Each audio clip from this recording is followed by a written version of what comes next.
भारत माता की। भारत माता की। भारत माता की। जय सेवा, जय जोहार। नर्मदा मैया की। नर्मदा मैया की। मैं बैतूल की पवित्र धरती से मां नर्मदा और ताप्ती को प्रणाम करता हूं। देश में इस बार लोकसभा चुनाव को लेकर एक अलग ही उत्साह है। हमारा हरदा तो देश और एमपी की हृदय स्थली है और हृदय से मिला आशीर्वाद कभी भी खाली नहीं जाता। ये क्षेत्र भी पूरे देश के सुर में सुर मिला रहा है। चाहे तमिलनाडु में जाओ, केरल में जाओ, जम्मू जाओ, असम जाओ, देश के हर कोने में एक ही सुर है और उस सुर में मध्य प्रदेश का भी सुर है। फिर एक बार, फिर एक बार, फिर एक बार। साथियों, आज मोदी पहले जब भी आता था तो कुछ न कुछ लेकर के आता था, कुछ न कुछ देने के लिए आता था। कभी ये योजना, कभी वो योजना, कभी ये विकास का काम, कभी वो विकास का काम। आज मैं देने के लिए नहीं आया हूं। आज मैं आपसे कुछ मांगने के लिए आया हूं।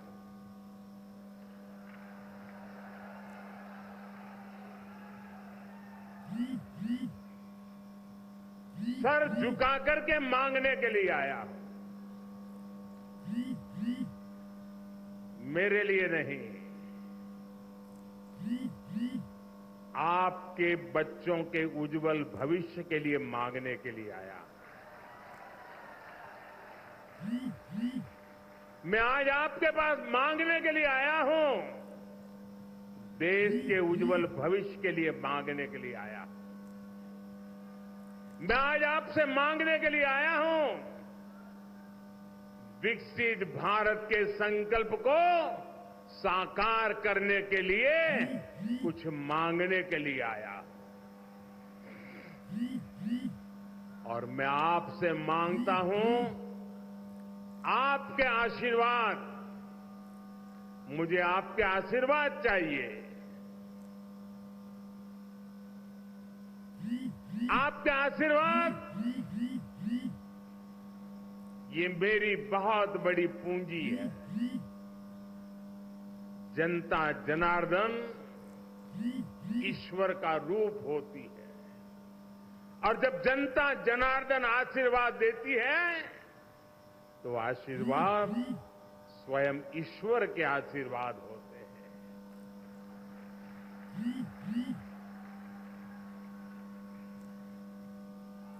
और यह आशीर्वाद देने का एक ही तरीका इन दिनों है कि आप कमल के निशान पर बटन दबा करके आपका आशीर्वाद मोदी को पहुंचाइए।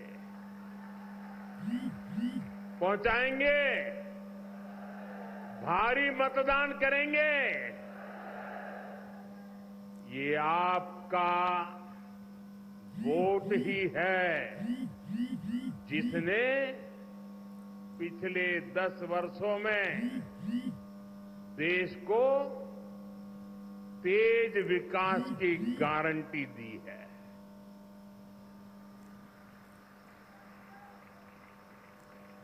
आपके एक वोट ने भारत को दुनिया की 5वीं सबसे बड़ी अर्थव्यवस्था बना दिया। आपको पता है ना, दुनिया में मैं जब आपने मुझे काम दिया उसके पहले हम 11 नंबर पे थे और इतने कम समय में हम 5 नंबर पर पहुंच गए। किसके कारण? किसके कारण? किसके कारण? किसके कारण? किसके कारण? अरे मोदी के कारण नहीं, आपके एक वोट के कारण हो गया ये आपके वोट की ताकत है और मैं आज आपके वोट की ताकत का आपको साक्षात्कार कराने के लिए आया हूं। आपके एक वोट ने विदेशों में भारत का डंका बजा दिया। आपके एक वोट ने सीमा पर से हमें आंख दिखाने वाले दुश्मन के होश ठिकाने लगा दिए और ये आपका ही एक वोट है जिसने अयोध्या में 500 साल के इंतजार के बाद रामलला को भव्य मंदिर में विराजमान कराया।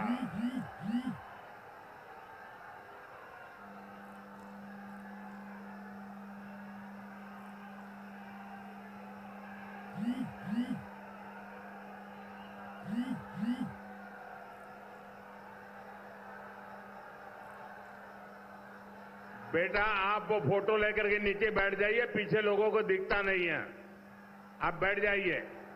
जय श्री राम। और इन 10 वर्षों में ये जो काम हुआ है वो तो केवल एक ट्रेलर है, ट्रेलर। अभी तो मुझे देश को, मध्य प्रदेश को बहुत आगे लेकर के जाना है।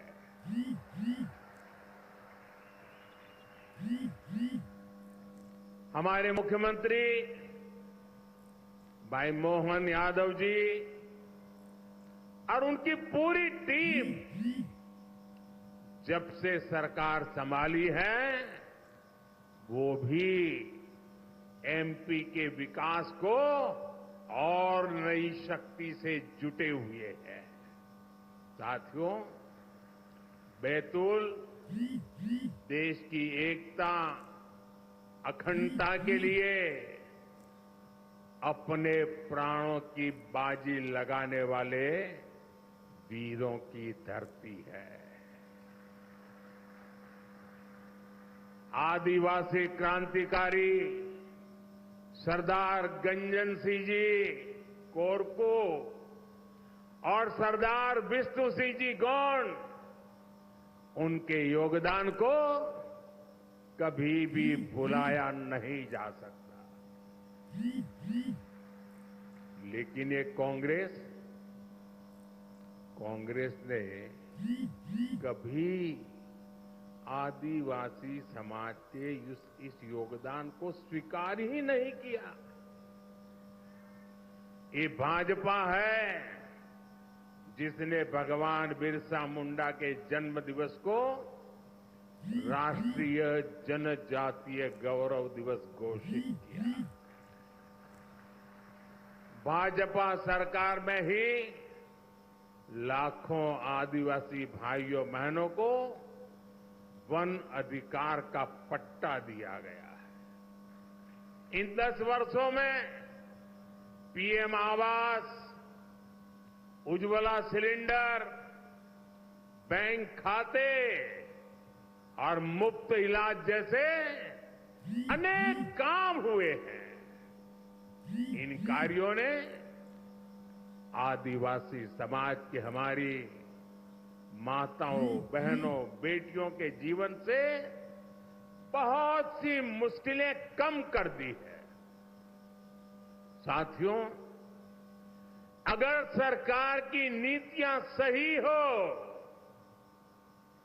तो अन्नदाता क्या कर सकता है, ये बैतूल के किसानों ने करके दिखाया है।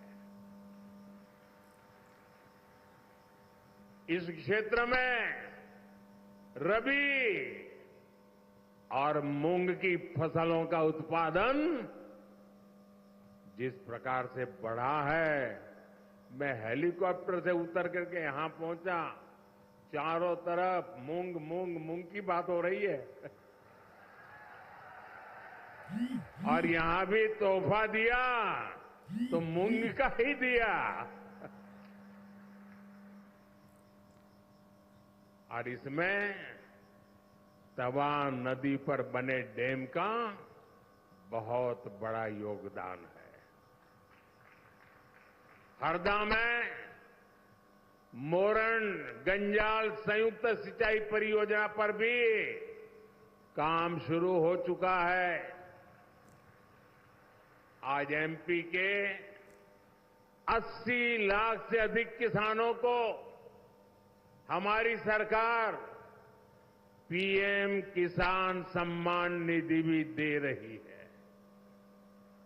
बैतूल इंदौर 4 लेन हाईवे जैसी सड़कें भी बैतूल के किसानों और लोगों के लिए कई बड़े अवसर खोल देगी। साथियों, 24 के इस चुनाव ने कांग्रेस पार्टी की कलई देश के सामने खोलकर रख दी है। कांग्रेस का हिडन एजेंडा, खतरनाक हिडन एजेंडा अब खुल करके देश के सामने आ चुका है। सेक्युलरिज्म के नाम पर वोट बैंक की राजनीति करने वाली, डोंग करने वाली कांग्रेस ने सामाजिक न्याय की मूलभूत भावना की भी हत्या कर दी है। अब ये खुलकर सामने आ गया है कि कांग्रेस पार्टी दलितों, पिछड़ों, आदिवासियों से कितनी ज्यादा नफरत करती है।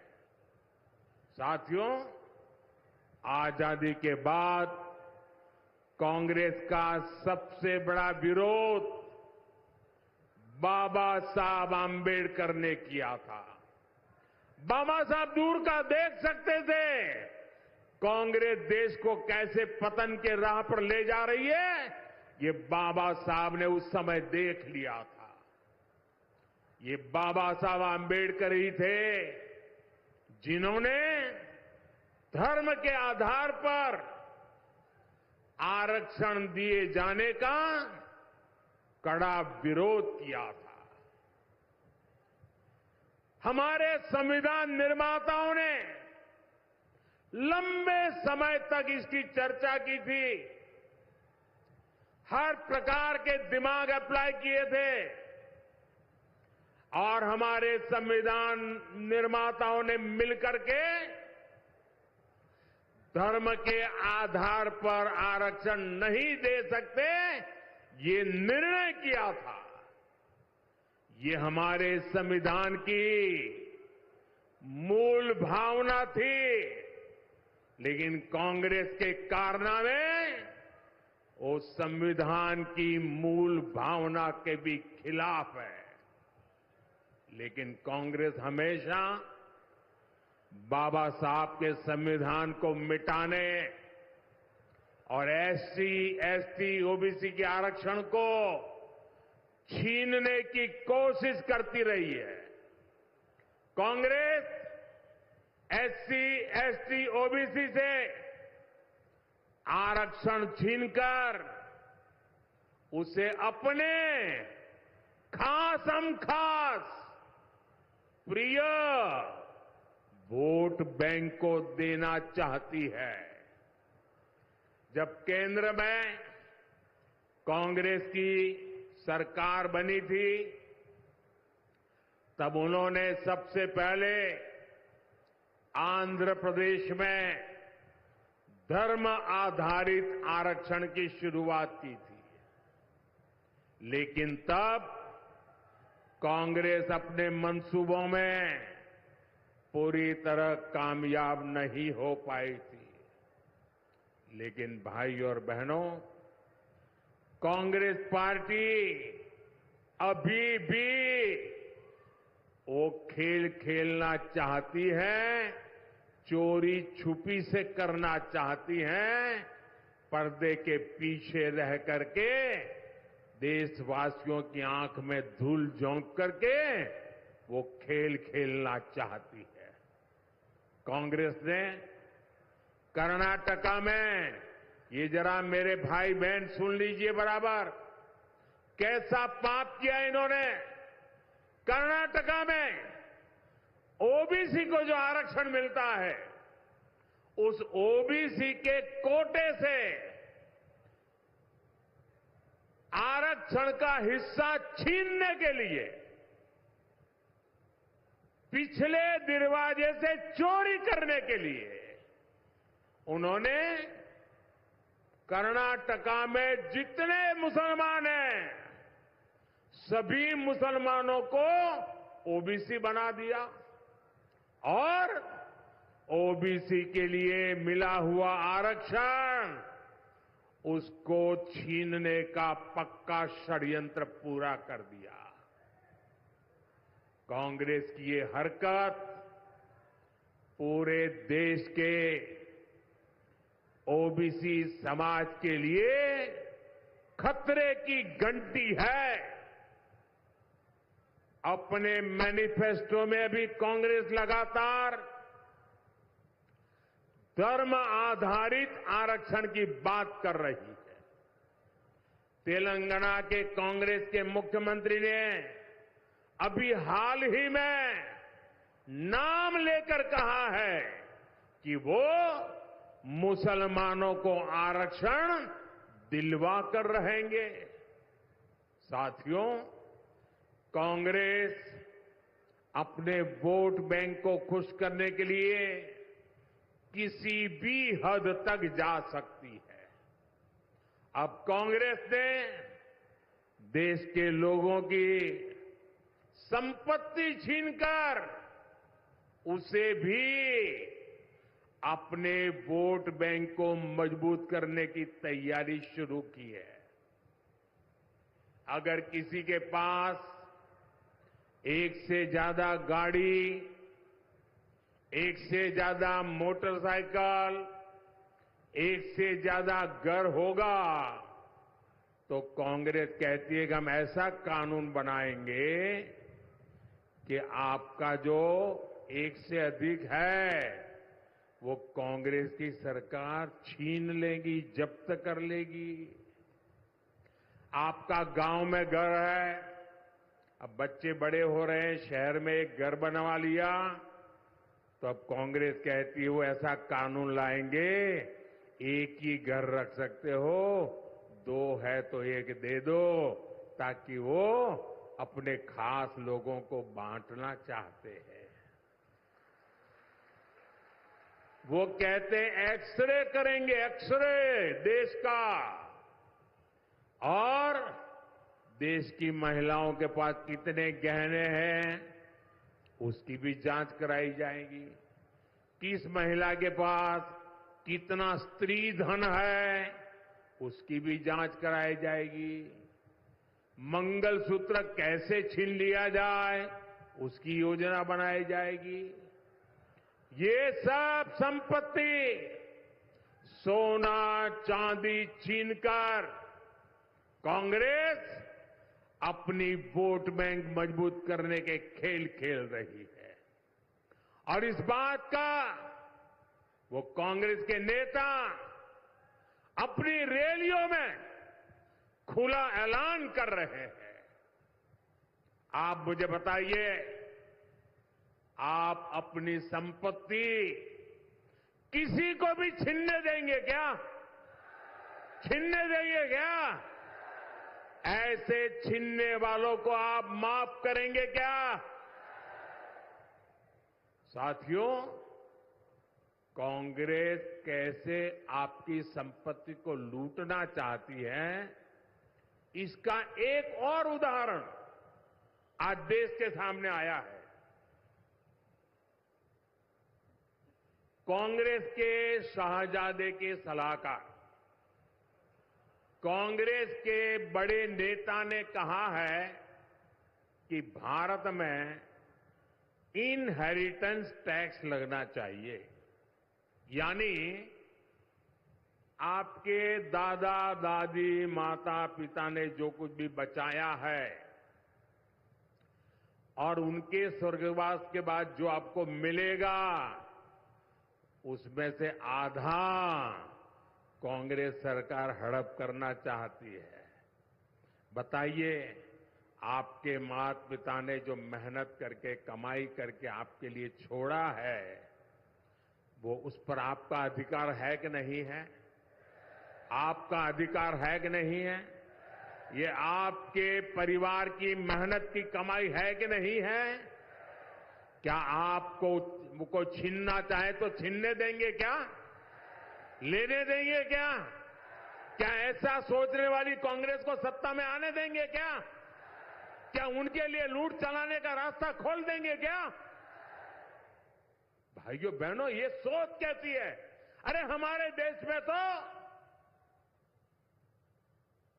अलग संस्कार है, अलग संस्कृति है, और कांग्रेस के नेता इस बयान पर बवाल के बाद अब कांग्रेस झूठ बोल रही है। ये तो शाहजादे के सलाहकार की व्यक्तिगत राय है। लेकिन सच्चाई ये है कि साल 2011 में भी कांग्रेस ने इनहेरिटेंसी टैक्स की वकालत की थी। कांग्रेस के तब के एक बड़े मंत्री ने प्लानिंग कमीशन में कहा था कि इनहेरिटेंस टैक्स का विचार किया जाए। विरासत पर टैक्स लगाने की कांग्रेस की पुरानी इच्छा से कांग्रेस इनकार नहीं कर सकती। साथियों, हमारे देश में मेहनत करके थोड़ा थोड़ा बचाकर आने वाली पीढ़ियों के लिए कुछ न कुछ संपत्ति छोड़कर जाने की परंपरा है। कितना ही गरीब क्यों ना हो, लेकिन दादा सोचेगा, दादी सोचेगी, नाना सोचेगा, नानी सोचेगी, एक आध अगर चीज है तो संभाल के रखती है कि मेरी पोती बड़ी होगी ना तो उसकी शादी में काम आएगा, मेरा नाती बड़ा हो जाएगा तो उसकी शादी में काम आ जाएगा। 20-20, 30-30 साल तक वो संभाल करके रखते हैं, मुसीबत के समय पे भी निकाल करके खर्च नहीं करते हैं। क्यों? उनके मन में यही इच्छा रहती है कि जाऊं तो बच्चों के लिए कुछ छोड़ करके जाऊं। अब ये लोग कह रहे हैं, अब जो छोड़ोगे ना उस पर आधा हिस्सा हमारा रहेगा। क्या आप ये मंजूर कर सकते हैं?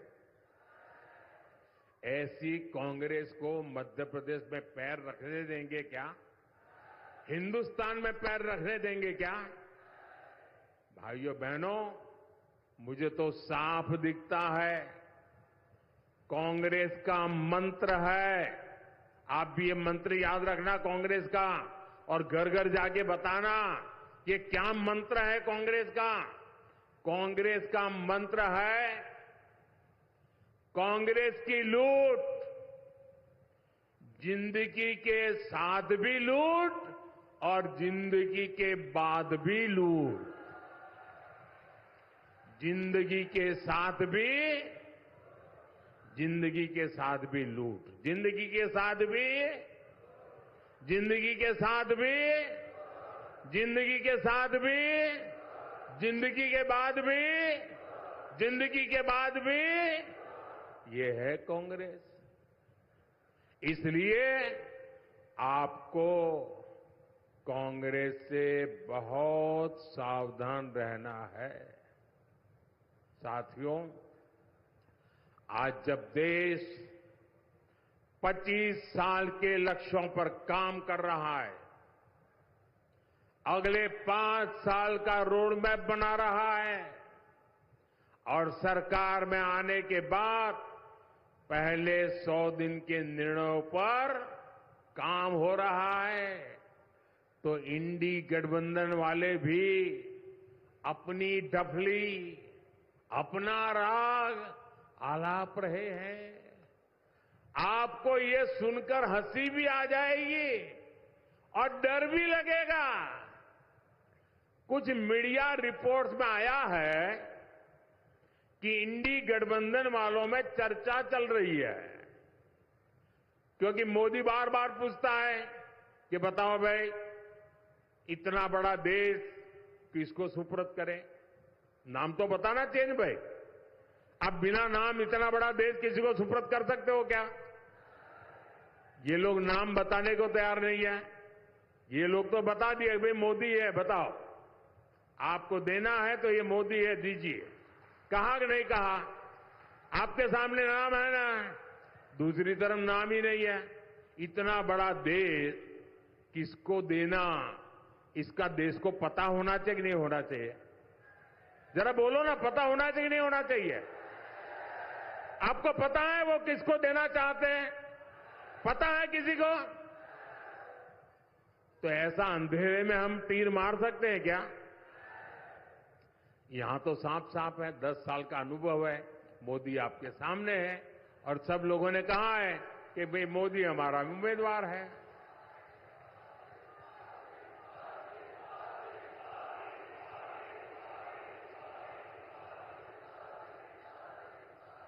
ये लोग इसका जवाब ढूंढ रहे थे, जवाब मिल नहीं रहा था, लेकिन अभी कुछ मीडिया रिपोर्ट में आया है कि मोदी बार बार पूछ रहा है कि भाई बताओ तुम्हारा नेता कौन, किसको किसको सुपुर्द करे? तो बोलते हैं उन्होंने फॉर्मूला बनाई है, उन्होंने फॉर्मूला बनाई है कि कौन प्रधानमंत्री बनेगा। कहा जा रहा है कि ये लोग 1 ईयर 1 PM फॉर्मूला बना रहे हैं, यानी 1 साल 1 PM, दूसरे साल दूसरा PM, तीसरे साल तीसरा PM, चौथे साल चौथा PM, 5वें साल 5वां PM। बताओ भाई क्या होगा देश का? क्या होगा? क्या होगा मुझे बताइए? देश बचेगा क्या? आपका सपना बचेगा क्या? आपके बच्चों का भविष्य बचेगा क्या? इसका मतलब ये PM की कुर्सी का भी ऑक्शन करने लग गए हैं। भाई बताइए, जो बोली बोलेगा 1 साल बैठेगा। और मजा क्या होगा फिर? जो एक ऊपर बैठेगा ना, 4 लोगों को कुर्सी की टांग पकड़ करके बैठ जाएंगे और मौके की तलाश में रहेंगे कि इसका साल पूरा कब होता है, उसको हिलाते रहेंगे। भाइयों बहनों, यूं तो जो सुनने के बाद लगता है कि यार तो शायद मुंगेरी लाल के सपने जैसा होगा, लेकिन साथियों मैं आपको जागृत करना चाहता हूं, मैं चेताना चाहता हूं। ये मुंगेरी लाल के हसीन सपने कहावत कह करके सो जाने वाला मुद्दा नहीं है। ये बहुत डरावना खेल है, ये देश को तबाह करने वाला खेल है। ये सपना हसीन नहीं है, ये आपके सपनों को चूर चूर करने वाला खेल है दोस्तों। और इसलिए जाग जाइए, चेत जाइए,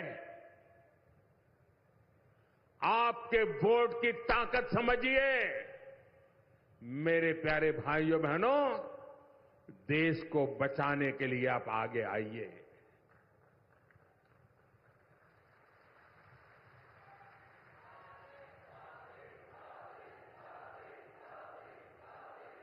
जो रील्स में सोशल मीडिया पर लोग मजाक में कहते हैं, उस पर इंडी गठबंधन बहुत गंभीरता से विचार कर रहा है।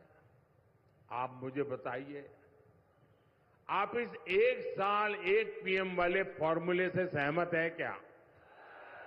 5 साल में 5 पीएम आपको मंजूर है क्या? क्या देश को ऐसे परिस्थिति में छोड़ सकते हैं क्या?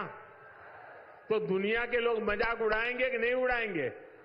तो दुनिया में देश का जो आज नाम बना है, वो धड़ास से नीचे आएगा कि नहीं आएगा?